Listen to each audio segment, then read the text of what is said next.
वळत पुढच्या आणखी एक महत्त्वाच्या बातमीकडे. डोंबिवलीत भाजप आणि शिवसेनेचे कार्यकर्ते आमने सामने आले होते. पैसे वाटपाच्या आरोपावरून दोनही गटांमध्ये तुफान हाणामारी झाली. या हाणामारीनंतर अटक प्रकरणावरून तणाव देखील निर्माण झालाय.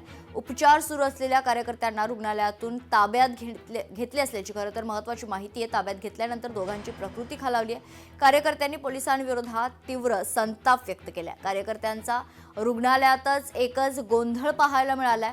डोंबिवलीत तणाव कायम आहे. पोलिसांचा अतिरिक्त बंदोबस्त देखील तैनात आहे.